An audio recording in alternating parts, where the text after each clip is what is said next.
10. 탐심하지 마라.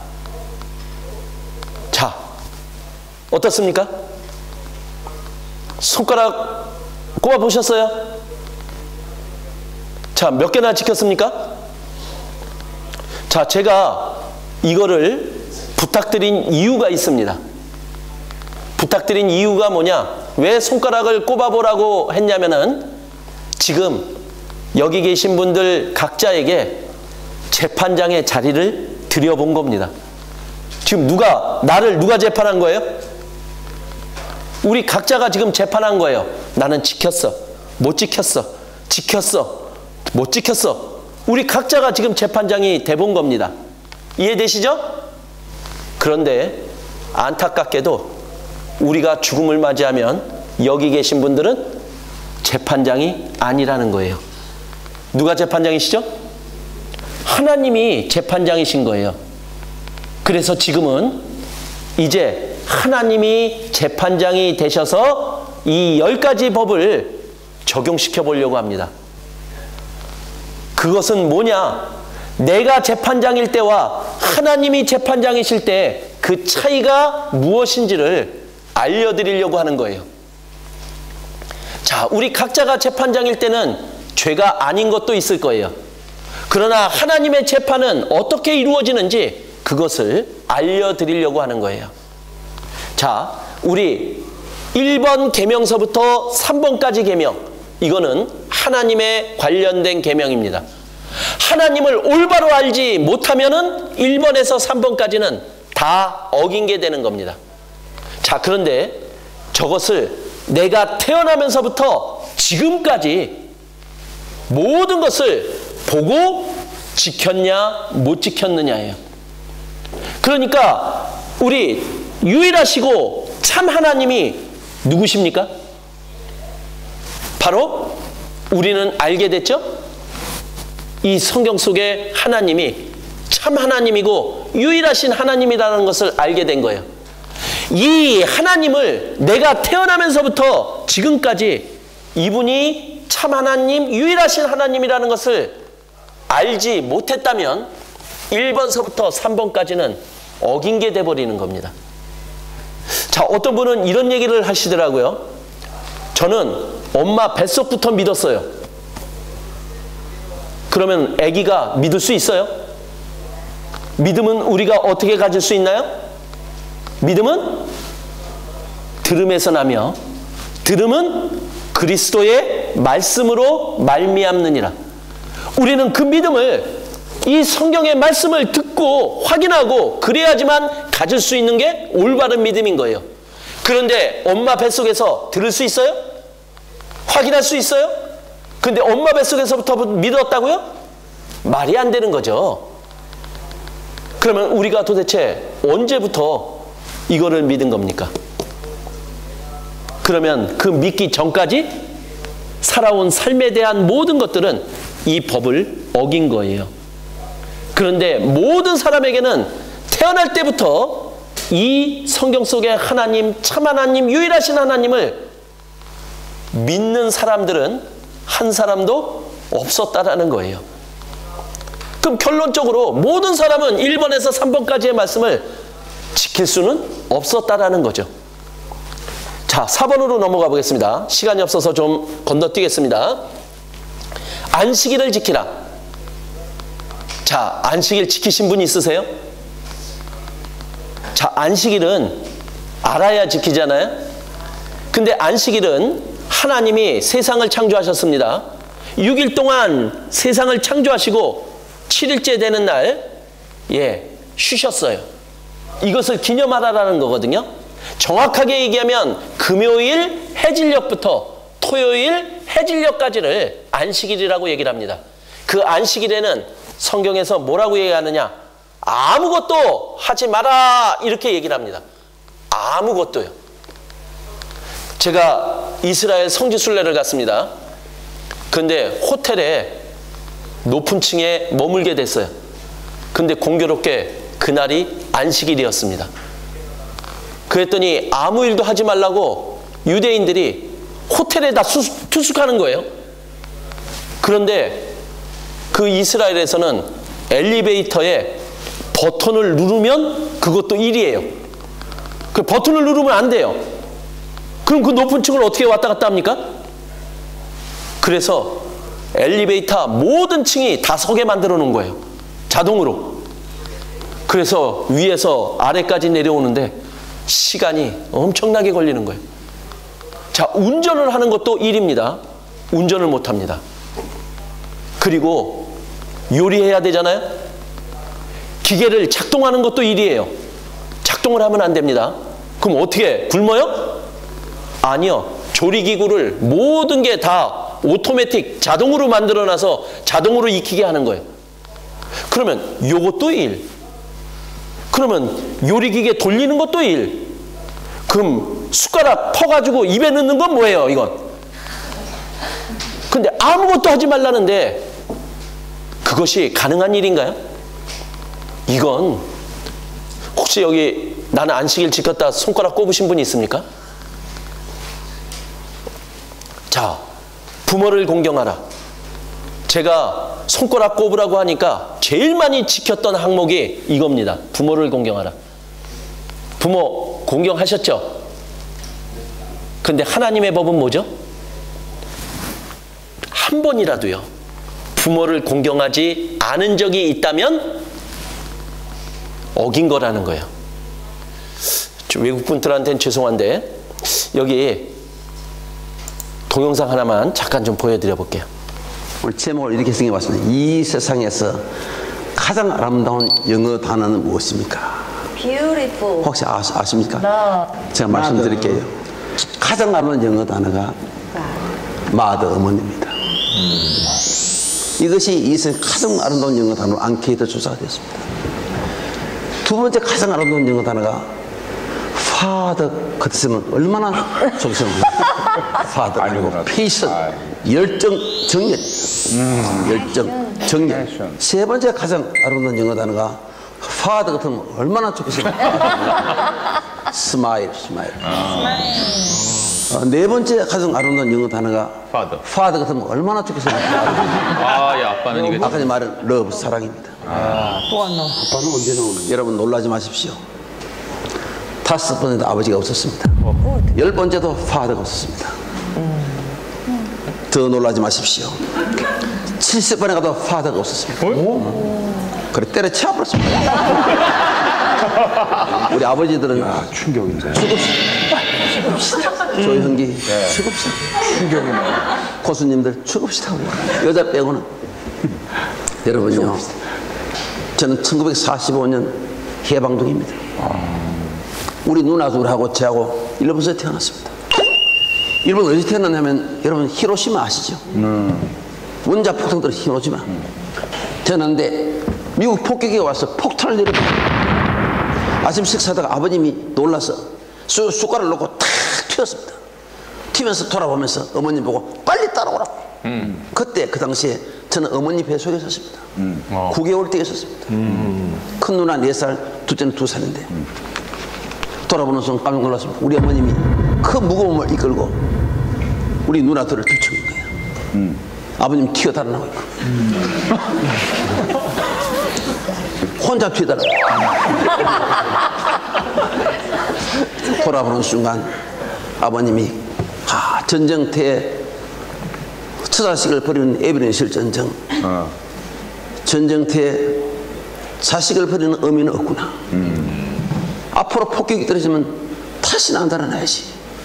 그런데 그 다짐도 멀리 가지 않았습니다. 제가 한국에 와서 내가 45살에 6.25가 터졌습니다.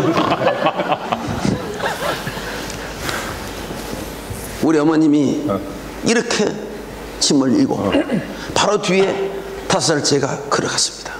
그 뒤에 둘째 누나, 마지막에 큰 누나도 짐을 이렇게 지고 가는데 수류탄이 날아왔습니다. 콱 날아오니까 아버님이 지게를 지고 이쪽에 수로에 처박혀 없습니다. 탁 처박혀서 탁 보니까 처자식이 안 보이거든. 이거 어떻게 됐나? 올라가니까 세상에 우리 어머님이 다 버려버리고 우리 자식 새끼 새를 품에 안고 이쪽에 쓰러지는 거예요. 아버님 혼자 이쪽에 처박혀. 뭐야, 수류탄이. 위급한 상황이 벌어지면 엄마는 자기 몸은 보이지 않습니다.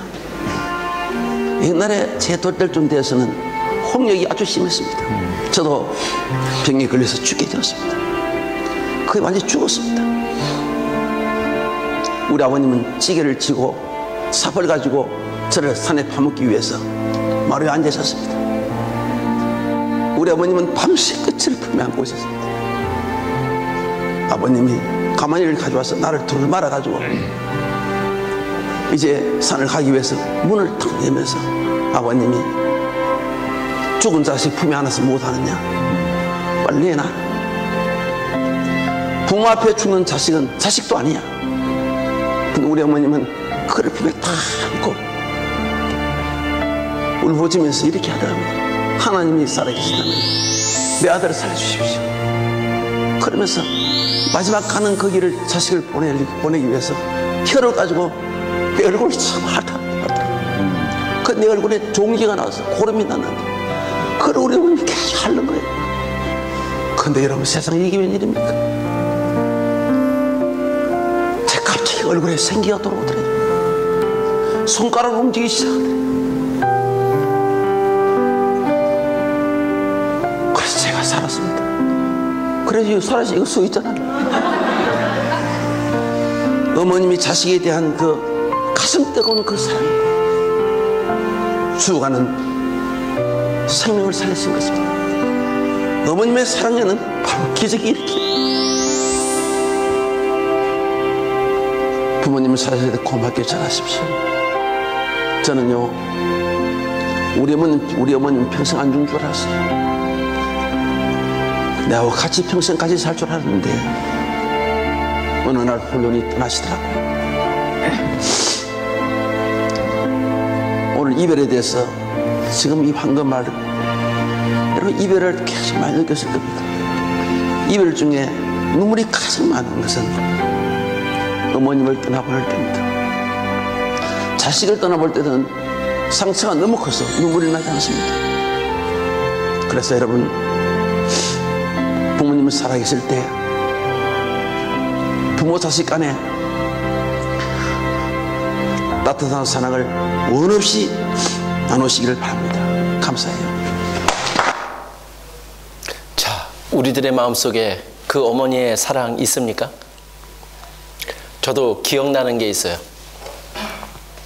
제가 대학 입학할 때요, 저희 집이 제일 어려웠었을 때입니다. 근데 대학 입학하는 아들한테 엄마가 무언가를 해주고 싶었는데 해줄 게 없었어요. 그래서 입학식 날을 앞두고 저희 어머니가 일주일 동안 밤을 새시면서 뜨개질을 하셨어요. 그래서 입학식 날 밤새 어머니가 손수 뜨신 세타를 떠주셔서 그걸 입고 입학식을 갔습니다. 그런데 그 옷이 저에게는 가장 따뜻한 옷이었어요. 아마 여기 계신 분들에게도 그 어머니의 사랑에 대한 흔적들이 우리들에게 있을 겁니다. 그래서 제가 이제 결혼도 하고 직장도 가졌는데 이렇게 돈이 쉽게 잘 안 벌리더라고요. 사업을 시작을 했는데 돈이 잘 안 벌리다가 어떻게 이제 좀 돈이 들어왔어요.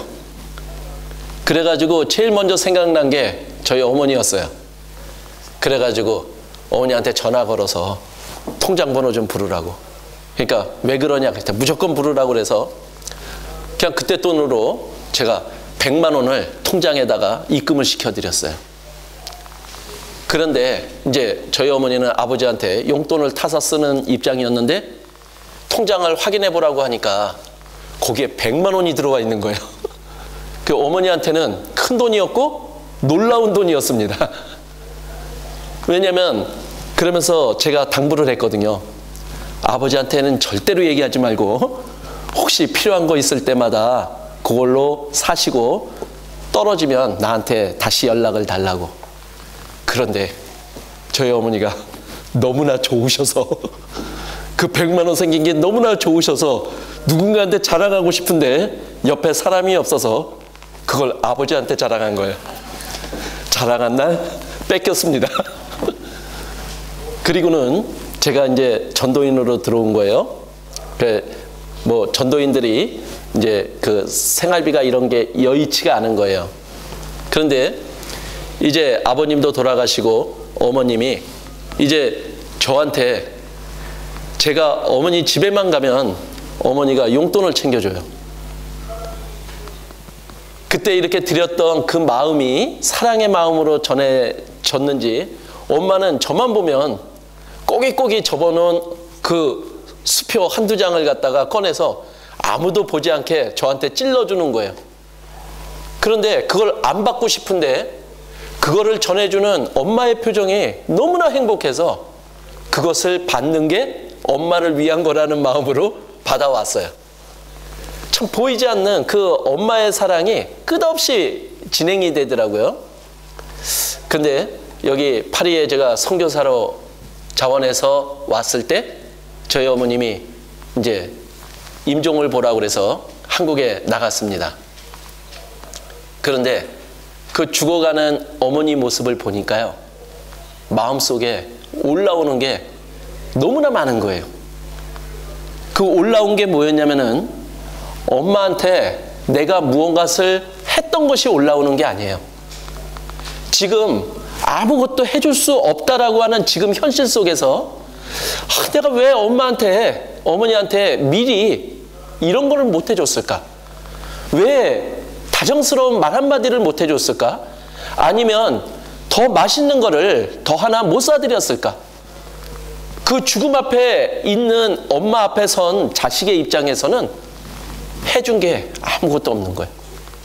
그리고 마음속에서는 못 해준 게 너무나 많이 마음속에서 계속 올라오는 거예요. 자, 하나님은 우리들에게 부모를 공경하라고 합니다. 우리는 쉽게 나는 부모를 공경했어. 그런데 한번 어머니의 사랑 앞에 우리 한번 다시 서보면 어떨까요? 진짜 공경하셨습니까? 그런데 어머니 앞에만 쓰면요, 특히 그 어머니의 사랑하는 부모의 죽음 앞에 서면요, 우리의 마음속에는 너무나 공경하지 못했고 너무나 해드리지 못한 것들 때문에 우리는 가장 슬퍼하고 가장 마음 아파하는 자가 될 수밖에 없다라는 거예요. 자, 부모를 공경했다라고 이야기할 수 있는 사람이 있을까요? 네, 하나님의 기준으로는 한 사람도 없다라는 게 답입니다. 자, 6번째, 살인하지 마라. 이것도 제일 많이 지켰대요. 사람 죽여본 적 있으십니까? 없으십니까? 그런데 나는 세상의 기준을 가지고 나를 심판하잖아요. 근데 하나님은 하나님의 기준을 가지고 우리를 심판하십니다. 내가 생각하는 살인과 하나님이 보시는 살인은 분명히 달라요. 근데 하나님이 보시는 살인은 이것까지도 들어가는 거예요. 요한일서 3장 15절에 이렇게 기록이 되어 있어요. 그 형제를 미워하는 자마다 어떤 자라고요? 살인한 자라는 거예요. 하나님은 마음으로 미워하는 게 살인이라고 이야기를 하시는 거예요. 모든 행위뿐만이 아니라 모든 은밀한 일까지도 하나님은 보시면서 마음으로 지은 죄도 살인이라고 얘기를 하시는 거예요. 그런데 살인 중에서 등급이 틀려요. 살인 중에서 가장 살인죄가 더 큰 죄가 있어요. 뭔지 아세요? 예, 가족끼리 죽이는 살인이 살인 중에서도 최고 높아요. 그런데 우리가 살아가면서 누굴 제일 많이 미워했는지 아세요? 자, 여기 있는 아내분들에게 묻습니다. 남편 한 번도 안 미워하셨습니까? 네? 그런데 같이 제일 만나는 사람들이 제일 많이 미워할 수밖에 없는 거예요. 자녀 사랑하지 않는 부모 있나요? 그런데 자녀를 항상 사랑하나요? 떼쓰고 말 안 듣고 이러면 그때도 사랑스럽던가요? 아니잖아요. 만약에 하나님의 법이라면 우리는 자식도 수없이 죽여왔고 사랑하는 아내도 수없이 죽였고 사랑하는 남편도 수없이 죽인 거예요. 그리고 부모도 우리는 수없이 죽여왔던 거예요. 우리 도대체 몇 명이나 죽였을까요? 내가 미워할 때마다 하나님은 그것을 살인으로 보셨다면 도대체 나의 살인의 제목은 몇 명이나 죽였을까요? 셀 수 있을까요? 하나님의 기준은 미워하는 것도 살인죄라고 말씀하시는 분이에요. 지켰습니까? 자, 간음하지 말라. 간음이라고 하는 것은 결혼한 부부 이외에 다른 남자, 다른 여자와 부부관계를 갖는 것을 간음죄라고 얘기를 합니다. 자, 그런데 하나님은 또 무엇을 간음죄라고 보실까요? 마태복음 5장 27절에 이렇게 얘기를 합니다. 또 간음치 말라 하였다는 것을 너희가 들었으나 나는 너희에게 이르노니 여자를 보고 음욕을 품는 자마다 마음에 이미 간음하였느니라 이렇게 말씀하십니다. 마음에 음욕만 품어도요. 자, 이쁜 여자가 지나갑니다. 이쁘네? 이게 죄인가요? 죄인가요? 예, 죄가 아니다라는 표정을 주셔서 제가 또 물어본 겁니다. 죄입니다. 간음죄요. 아니, 그럼 이쁜 여자 보고 이쁘다 그러지 그러면은 미운 여자 보고 이쁘다고 합니까? 그런데 문제는 그 순간부터 우리의 마음속에 발전되는 것이 있다라는 거예요. 이쁘다라는 것으로 끝나면 얼마나 좋겠습니까? 그러나 이쁘다라고 하는 그 순간부터 마음에 발전되는 것이 이제 마음속의 간음죄로 이어지는 거예요. 자, 아이고 남자들은 괜찮네요. 여자를 보고 음욕을 품는 자마다 이랬으니까 여자는 제외된 건가요? 이렇게 단순하게 생각하시는 분 없죠? 예, 남자를 보고 와 멋있다. 간음죄입니까? 간음죄입니다. 하나님은 음욕만 품어도 간음죄라고 얘기하시는 거예요.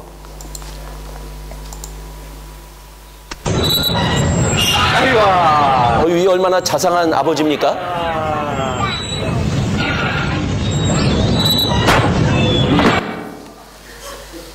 지금 무슨 일이 일어났어요? 아니, 노출이 심한 여자 옆에 있으니까 아버지는 쳐다본 거잖아요. 죄입니까?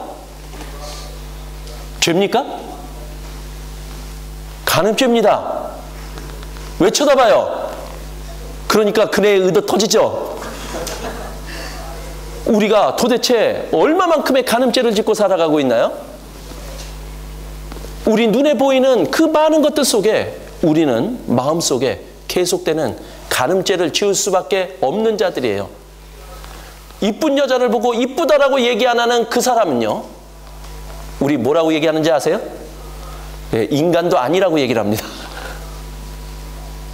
우리가 인간이라면, 사람이라면 내 마음속에 통제되지 않는 그 무언가가 또 죄로 나오고 있는 거예요. 그리고 그것을 누르면 이 안에서 마음의 죄로 내 안에 있는 거예요. 그러나 모든 것을 하시는 하나님은 그것을 알고 계셔요. 죄로요.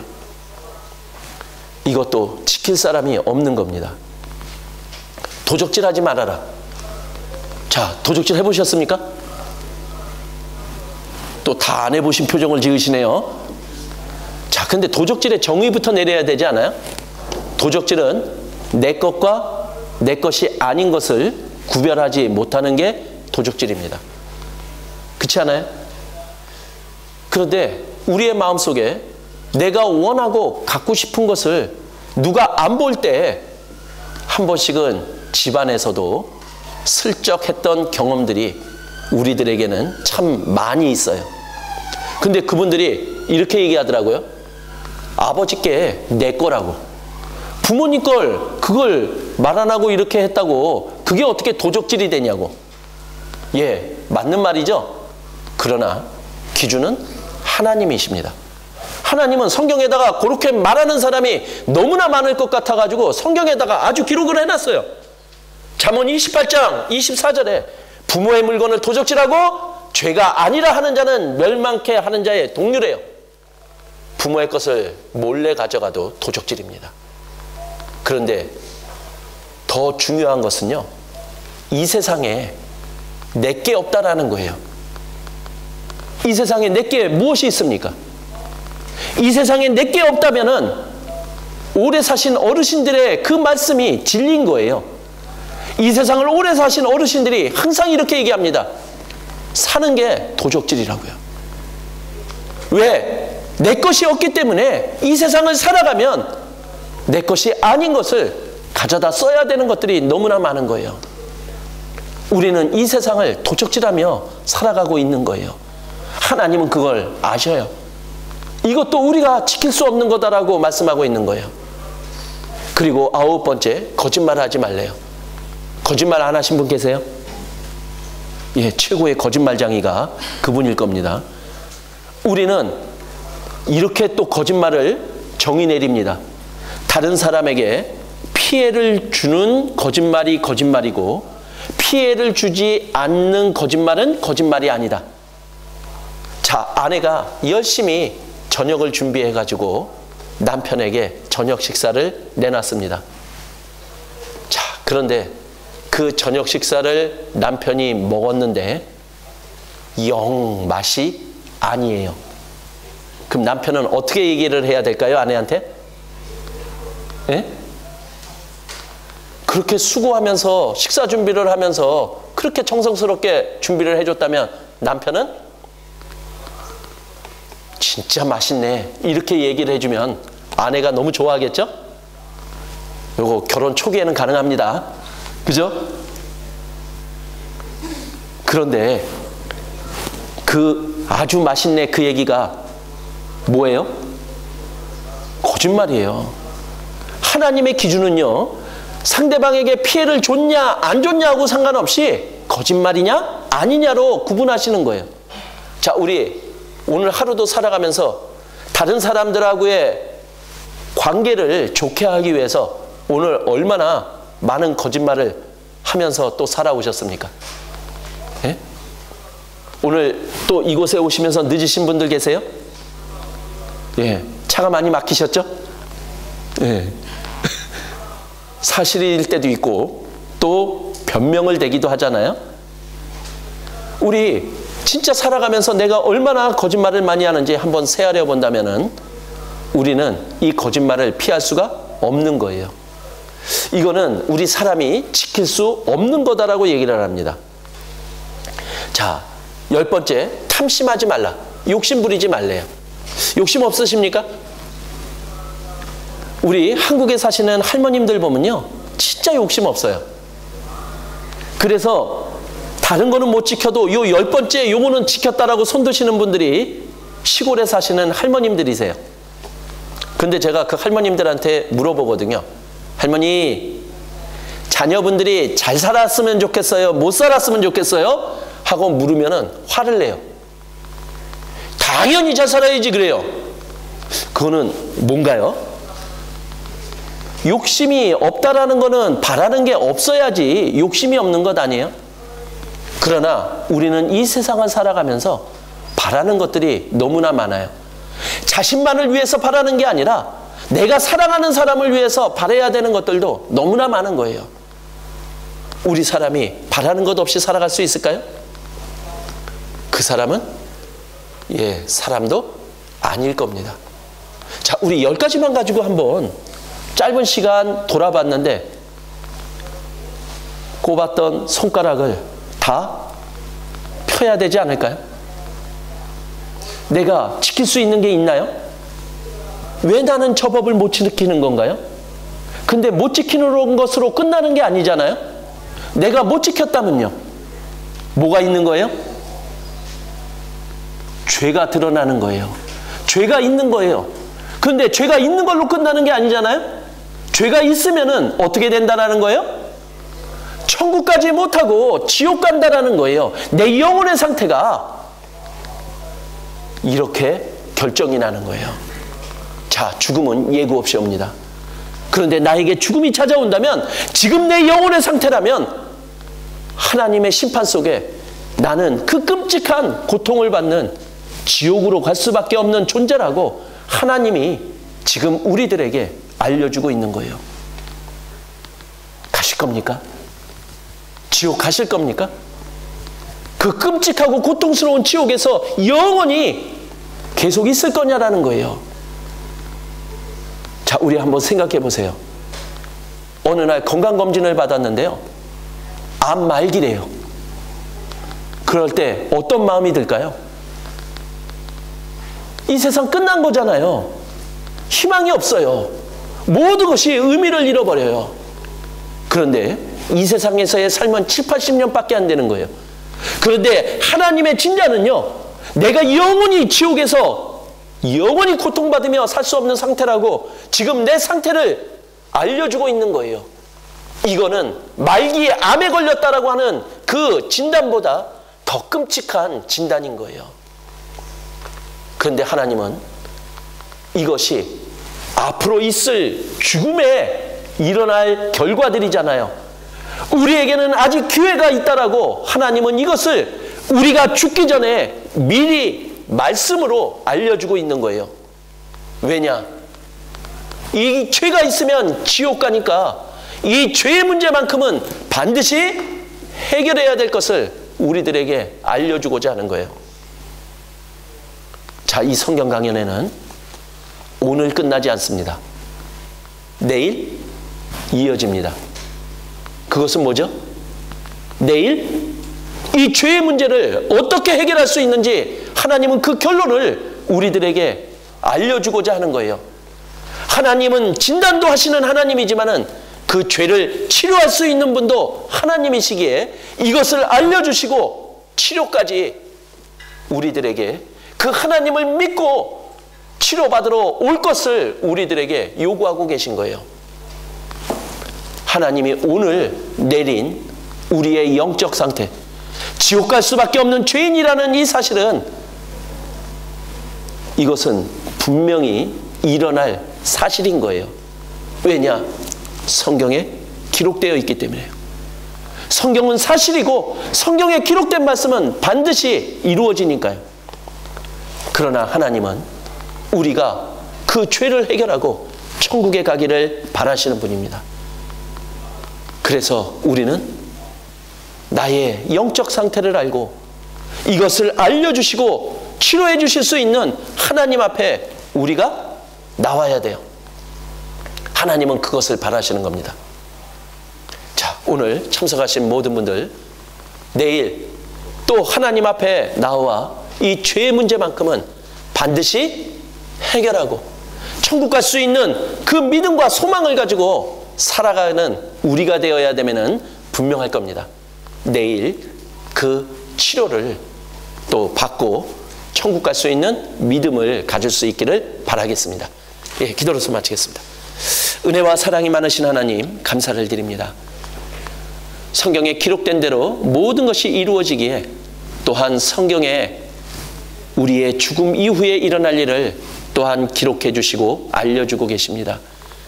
한번 죽는 것은 정하신 것이요, 그 후에는 심판이 있다라고 말씀하신 하나님, 그 심판을 또한 오늘 우리에게 받게 하시고 우리의 영혼의 상태를 알려주셨습니다.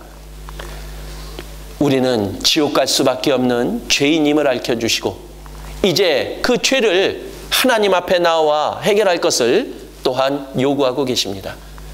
내일 또 하나님 앞에 나와 그 죄를 모두가 다 해결함으로 천국에 갈 수 있는 저희들이 될 수 있도록 저희들의 마음, 하나님의 말씀 앞으로 나올 수 있도록 도와주시기를 간절히 기도드립니다. 저희를 사랑하시고 저희 모두가 구원받기를 바라시는 예수님 이름으로 기도드렸습니다. 아멘. 네, 수고하셨습니다.